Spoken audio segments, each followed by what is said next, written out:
This is Partners in Crime with Adam Croft and Robert Daws. Hello, and welcome to a very odd episode of Partners in Crime, the first one that Bob and I have done remotely. We are now officially on UK-wide lockdown. We're not allowed to leave our houses for anything non-essential, and unfortunately for you, Partners in Crime counts as non-essential, even though I think, Bob, we are probably technically broadcasters, aren't we? Aren't we on the list of key workers? Well, I don't think we are, Adam, if I'm absolutely honest. It's a very strange feeling because I'm literally less than a mile away from you. But as we are both in lockdown, of course, we can't enjoin. And so here I am, sitting here, for those who can see me, but for those who can't, I will do my best test match special, and wearing my Hawaiian shirt and sunglasses to celebrate the fact that there is sunshine outside those windows, which you all would have seen, but Adam's just informed me that I have to push the blinds down, otherwise I'll blind you all with the glare. Such is life. Yeah, well, I think we're all going to be spending a lot of time in our gardens, aren't we? I think I should imagine that both of us are probably going to be out there with laptops this week. Yeah, we are still on air. We are going to carry on. We're going to try and do this remotely. For those of you who are Patreon subscribers, the video should also still be working. Well, the video is a bit different. We're both kind of front-facing using our webcams and trying to splice that together. So apologies for that, but it's the best we can do. We're basically just trying to keep the show on air at the moment, and a lot of people are, not just me and Bob.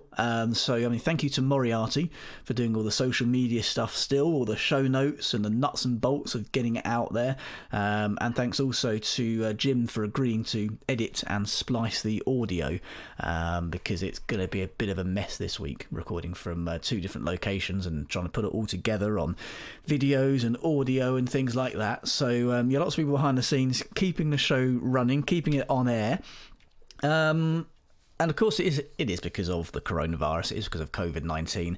And there's been, of course, some articles in the news this week about it, not just about it, but about its impact on books. The Associated Press said that the number of physical books sold has dropped 10% from the previous week, last week. The latest sign of the effect of the coronavirus on the publishing industry, MPD Bookscan, which tracks around 85% of physical sales, reported big drops in children's fiction and adult non-fiction books, but the biggest gains were in non-fiction books for kids, and notably workbooks purchased by parents whose children are now home from schools that have been closed and are having to be homeschooled. When I went on to read the article, it sounded to me actually really outdated, Bob, because it said, for example, traditional events such as the Penn World Voices Festival and the Mystery Writers of America Awards Dinner have now been cancelled. The country's largest publisher, Penguin Random House, announced on Wednesday it would not attend the Book Expo National Convention in late May in Manhattan. A spokeswoman for Book Expo said an announcement on the convention's status would be made early on Thursday. This sounds like a few weeks ago here. We had exactly the same with the London Book Fair, and people sort of pulling out of events and things like that. It does seem that America is actually a few weeks or a few days behind the curve on this, doesn't it? Well, I think so, Adam, and more disturbingly, I think, certainly for Americans, is the news this morning that Trump is thinking about lessening restrictions because he's worried about the impact on the economy. What can you say about the guy? I mean, obviously he's had a chat with a few of his billionaire friends who've said, listen, we can't afford to lose that much money, and what's a few more thousand people gone? I mean, that's being very harsh, but it's not far removed from the truth, I think. Yes, we've been behind the curve, I think, to begin with. We seem to be catching up pretty quickly, thank goodness, and everyone seems to be, in the UK, seems to be understanding of the terrible situation that we appear to be in worldwide, and we have to take it very seriously. I'm locked in, you're locked in. I've got two teenage children. I've got my son elsewhere who's locked in. So we're all sort of getting on with it. I mean, people keep on mentioning Dunkirk spirit, or whatever spirit you want to define it as, but there is a sense of community, although we're not actually socialising. There is a growing sense of community supporting what needs to be done, and good luck to us all. And on the plus side, lots of takeaways. But as I was seeing on this this article, the most disturbing bit was at the bottom. It sounded so horribly irresponsible and so far removed from what the rest of the world has already realised. It says, for most people, the new coronavirus causes only mild or moderate symptoms, such as fever and cough. For some, especially older adults and people with existing health problems, it could cause more severe illness, including pneumonia. And for crying out loud, it kills. I mean, we don't want to get political on this show, but wake up, America. You're being lied to. I apologise. We don't normally do these things on Partners in Crime, but you're just so far behind the curve. The rest of the world has woken up to this, and a lot of us are far less badly affected than America is in terms of its cases. It's maths. It's how viruses spread. It's exponential. You're going to have major problems on your hands. Please, regardless of what your president is saying, for crying out loud, stay at home. The pattern's been there to some degree. I mean, our government was criticised for the slightly laissez-faire attitude to begin with. Yeah. That's been borne up by Italy, which apparently in the early stages of the outbreak in Italy responded in the same way. It's human nature, I suppose, to have that happen. But that's where you want experts, that's where you need medicine, that's where you need science. And I think they've been allowed to catch up belatedly after the politicians tried to deal with it in their own particular way. Such is the case with America, such has been the case here, but as I say, we're getting on with it. Where America's going, I don't know. Yeah. But anyway, I suppose we are christening our new podcast Partners in Politics. Well, yeah, I mean, we've finally realised over here that the economy doesn't matter. You know, our government is now paying 80% of everybody's salaries while they're on lockdown. It's renationalised the railways. But money goes out the window. Money does not.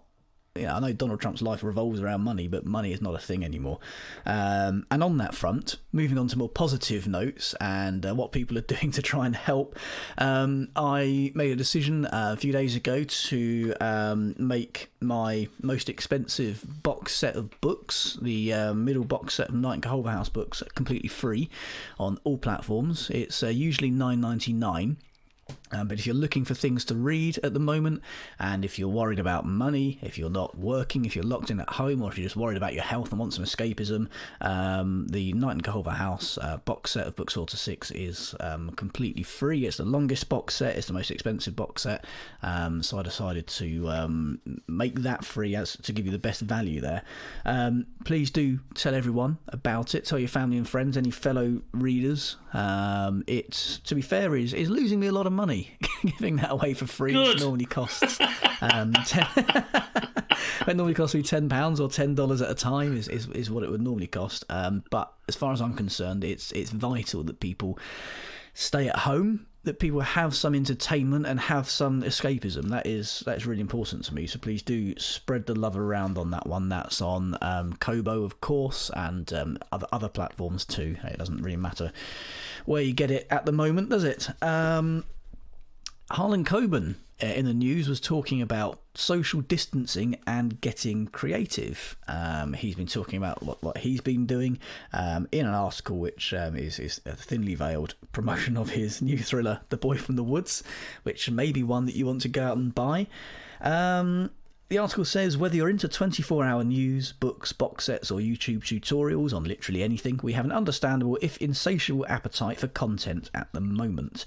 And Ryan Tubridy spoke to Harlan Coben about his new thriller and said, as we grapple with the new reality of working from home, social distancing, and limited options for entertaining ourselves, Ryan wondered whether, as a writer, Harlan Coben might find it easier than most to adjust. And he said, I think the uncertainty is a hard thing for everybody, really. For me, staying inside, not to make light, it's a fine line between social distancing and being a writer. I'm also at my best when I'm stuck alone, having to make myself work and keep away from other people. He then went on to give a little bit of motivation to people who might be thinking of writing a book. He said, how many people told me over the years, I wish I could write a book, but I don't have time. This is your chance. Take a pen and paper. Start. Why not?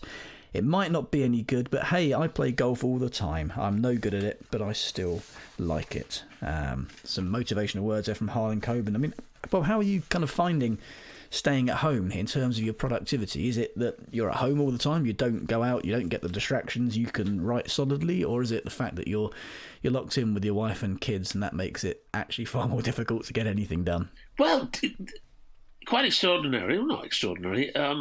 So far, and let's face it, we're not very far into this lockdown, but we've been locked down for about 3 days now. I have seen many positive things, and this isn't just me being my usually wildly over-optimistic self. It's been lovely being with the family. It's been worrying. We're all sort of suffering from various degrees of anxiety about it. It's new, but we're getting things done. Things that we'd never think of getting done. I'm painting a shed today. I mean, this is unheard of. Anyone who knows me, a paintbrush, tin, shed, these are words that are not in my vocabulary, but I'm doing that. We're playing Scrabble. On that front, Bob. Yes. Sorry, on that front, when you're painting the shed, would you mind getting a video of that? I think that's something that should definitely go in the Patreon group for Partners in Crime, and probably in the Facebook group as well. We need to see you painting a shed. I think actually... I'll get something, but we should definitely record our isolation diaries, I think, our lockdown diaries, and pop those in the Facebook group, in the Patreon group as well. And I think that's something that hopefully listeners would love to see. I mean, they're going to see it anyway because I've just decided that's what we're doing. Right. Well, yes, I will send some. Let me have a step. I'm going to have to put some scotch in this if this conversation continues along this line. Oh, it's lovely. Yes, I'll send you some snaps of that historic event at the bottom of my garden, and anything else that occurs to me. But yes, I'm finding it at this moment in time very interesting. Of course, our main worry is for other people. I've got parents who I can't get to, and friends and other family who are sort of vulnerable at this moment in time, as I guess we all are to some degree. Anyway, so apart from that, we're getting on. We're playing Scrabble. We're playing cards. We're talking. The girls are taking hours off, whole hours, from looking at their phones. I mean, again, this is unheard of. We're all doing the washing up together. We're cooking together. So it's very interesting that through the horror of this, there are some positive sides as regards if, you're fortunate to be living within a family. If you're on your own, of course, it's a very different situation. The news yesterday, air pollution has dropped dramatically.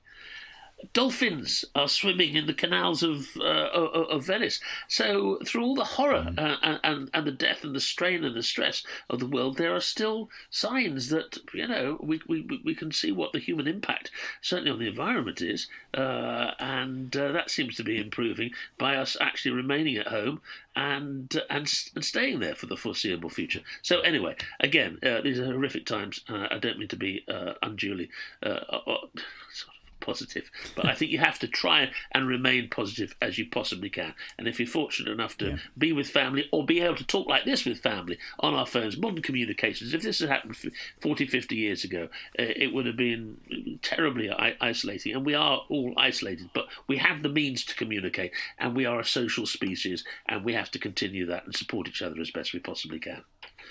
Preaching over. That's right, yeah. I mean, we hear our lockdown, we're told, for a minimum of 3 weeks. 3 weeks' time is when they're going to review it. I mean, with a virologist wife telling me how these things spread, I get the distinct feeling it's probably going to be longer than that, quite considerable time longer than that. So, yeah, at least I'll cut down on the amount of coffee I end up dishing out once a week. No, anyway. you will. Yes, you will.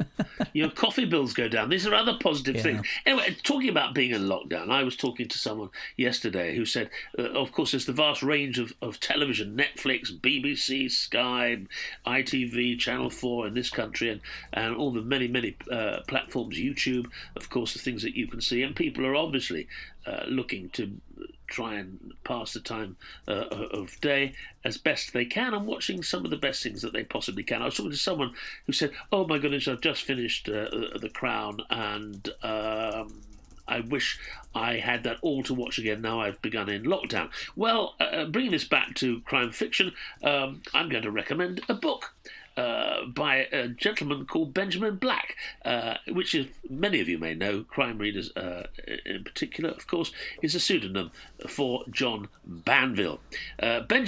Benjamin Black is the crime-writing pen name of acclaimed author John Banville, who was born in Wexford, Ireland in 1945. He is the author of 15 novels, including The Sea, which won the 2005 Man Booker Prize. In 2013, he was awarded the Irish Pen Award for Outstanding Achievement in Irish Literature.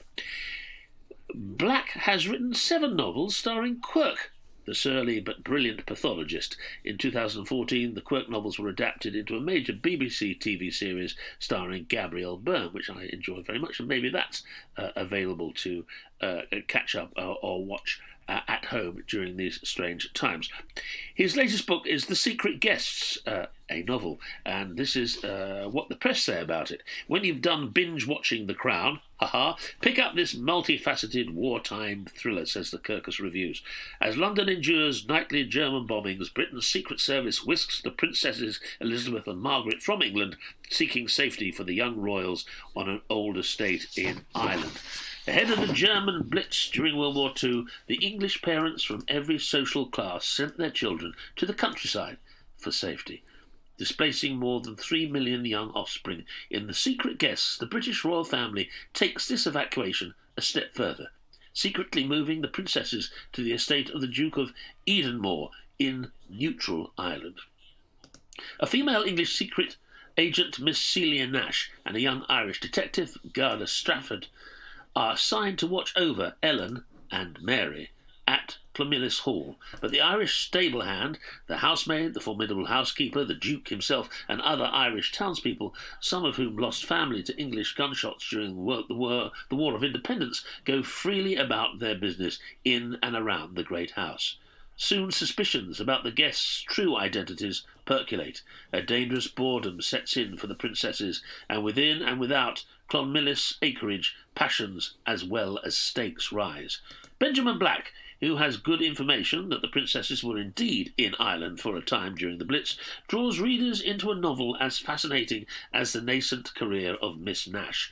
As tender as the homesickness of the sisters, as intriguing as Irish-English relations during World War II, and as suspenseful and ultimately action-packed as war itself. So that sounds like an excellent book to read. I think I am, well, I know I've actually already got it from a certain organisation that allows you to buy books and through Partners in Crime, gives them away free. Who might that be? Adam Croft. Well, I would personally suggest you get that from Kobo, who very kindly sponsor Partners in Crime. If you head over to kobo.com, enter the promo code CRIME at the checkout, and they'll give you 90% off of that book or any other book you fancy buying, quite frankly. If you're an existing Kobo customer, if you've claimed that code before, then follow the link in the show notes and use the promo code PARTNERS at the checkout, and they'll give you 40% off of books for life. Another way you can get some books and save some money at this uncertain time, which seems to be something that every broadcaster is saying at the moment, these deeply troubling and uncertain times. Kobo are very, very kindly giving a free book away every month to Patreon subscribers of Partners in Crime. The link will be going out at midnight on the 1st of April to Patreon subscribers, linking to that book and giving them the discount code to go and get April's free book of the month, which is Murder and Malpractice by Mary Chong, completely free, 100% free. I think it's usually £4 or $5, but you can get that free with a Patreon subscription, which is I think £2. It starts from, where you get the free book. So that's half the price of the book itself. Plus, you get a load of other benefits. You get a personalised shout out in the next episode of Partners in Crime. You get 5 entries into every prize draw, where we'll be giving away e-readers and now completely useless theatre tickets and things like that. We'll get those set up very shortly.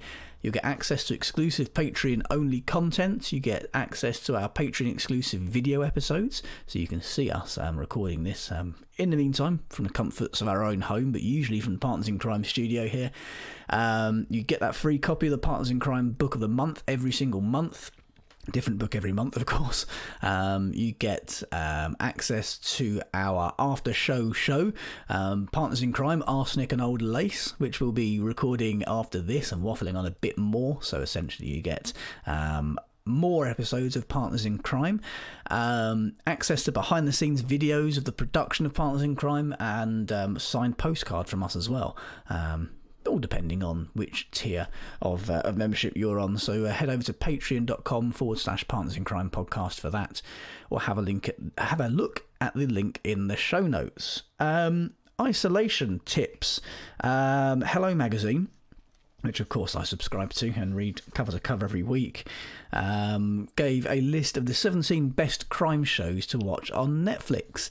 A Netflix subscription at the moment looking like a very good value proposition while everybody is locked down. They recommend the Trials of Gabriel Fernandez, which is a true crime series, Unbelievable, which is a drama series based on true events about a woman's account of sexual assault, and her experience of being accused of lying goes viral. And they made a drama of that with Toni Collette and Merritt Weaver. Safe, which stars Michael C. Hall as a widowed surgeon desperate to find his daughter after she goes missing. Who Killed Malcolm X? I think we can probably guess what that one's about. The Stranger, which we've talked about on previous episodes, based on a Harlan Coben book with Richard Armitage and Jennifer Saunders in it. You, which we've spoken about a couple of times as well. There's 2 seasons of that on Netflix. Highly recommend that. Don't F word with cats, which is great advice anyway. Please don't do that while you're in lockdown and isolation. I know it's strange things to your mind, but that's not a route you want to be going down. This series is about a group of amateur detectives who rally together to attempt to pull off a manhunt to track down a twisted individual and his heinous crimes and bring him to justice. It's a true crime documentary which apparently will make your jaw drop. Peaky Blinders is on Netflix as well. A British drama about a gang in Birmingham in the 1920s. Breaking Bad, I don't think we need to go through what that's all about. How to Get Away with Murder is recommended. The Pharmacist, The Assassination of Gianni Versace, Top Boy and Top Boy Summerhouse, Cold Case Files, The Staircase, The Devil Next Door, Mindhunter, and these are just the ones that Hello Magazine are recommending. So there are lots of shows, lots of series on Netflix for you to get your teeth into while you're isolating or locked down or just generally keeping away from people. So of course there's Netflix, there's Amazon Prime, there's BritBox, there's all sorts of things out there. So low cost way of getting some entertainment, Bob. Right, well, thank you.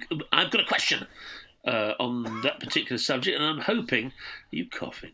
Sorry, I turned my volume down to cough because I didn't want anybody thinking I had. Oh, I did. Well, I just needed to cough. Well, you did actually. You were talking non-stop for quite a long time there. So if that doesn't deserve a legitimate cough, I don't know what does. Can people help me? I'm trying to find the last series of Engrenage. Spiral. I've tried to get it on BBC. I missed it. I was working and I missed the whole thing. I tried to record it anyway. It was a disaster. Can anyone help me? I'm in the UK, as you probably would know.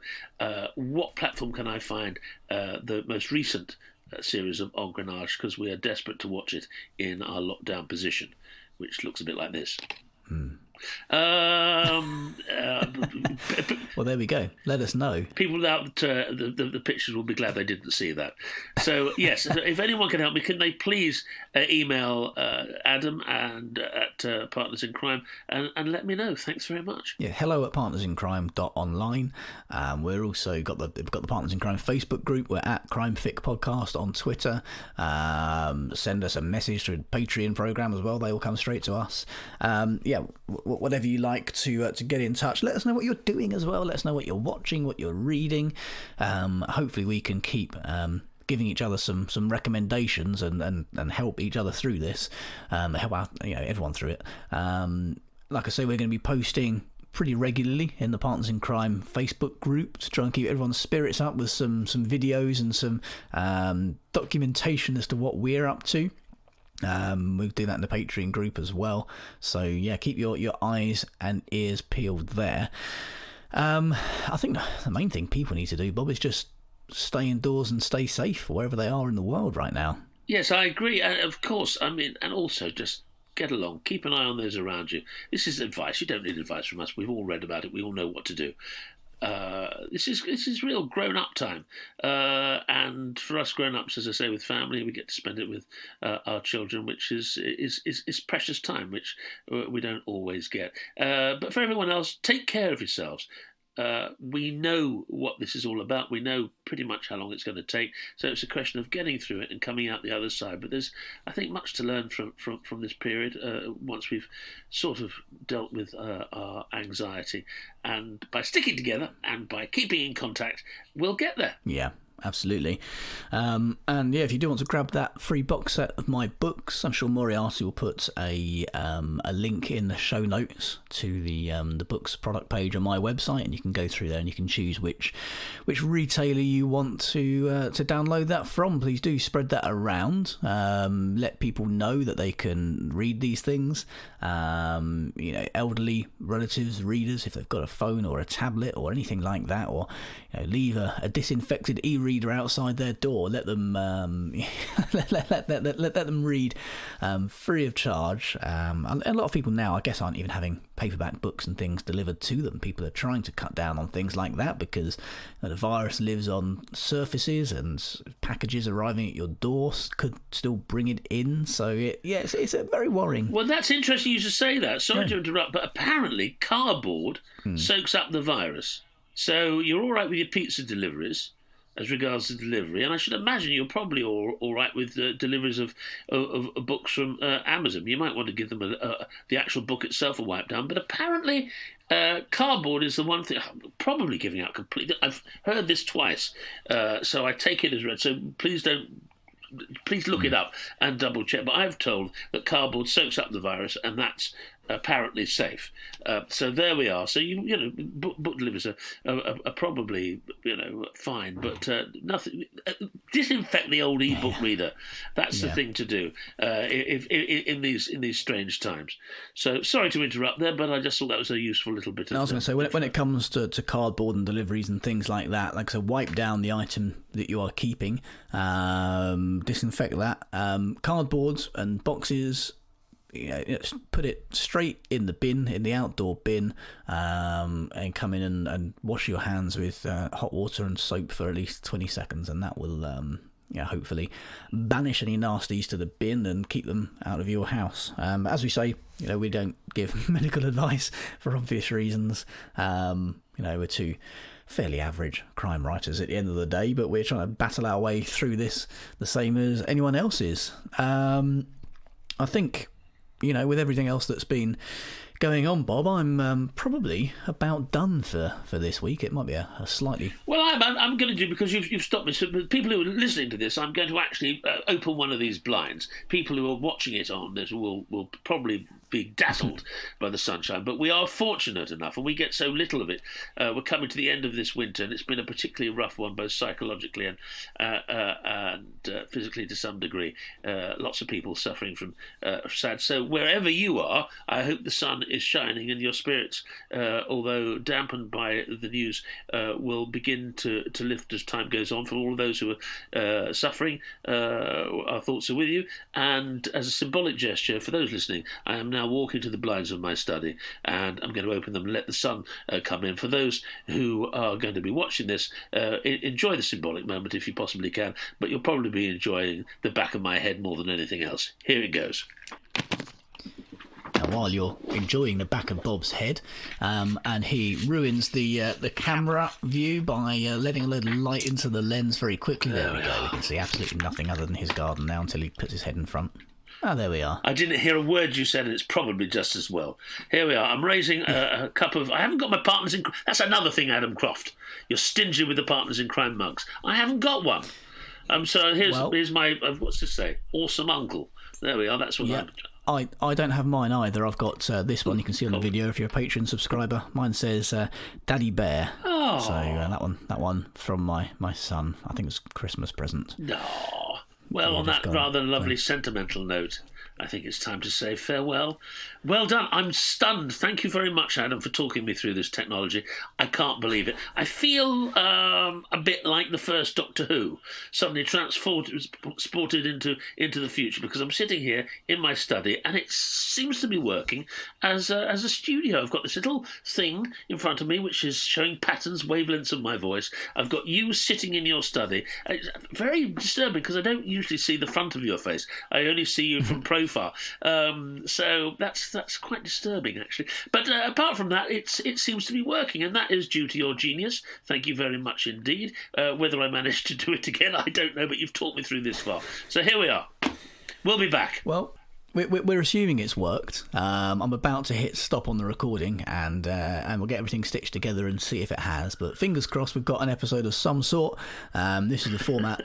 Unfortunately, we're going to have to continue with for some time to come, but we will still be with you. We will still be a pair of daft buggers, and we'll be carrying on as partners in crime. But until we speak to you again, which will be next week, please, above all else, stay safe. Yes, it's good night from me. And I guess it's good night from him as well. Partners in Crime was presented by Adam Croft and Robert Daws and produced by Adam Croft. The theme tune was by the Caesareans. The Partners in Crime logo and imagery were designed by Stuart Beisch. Partners in Crime is sponsored by Kobo, your favourite local bookshop, perfected.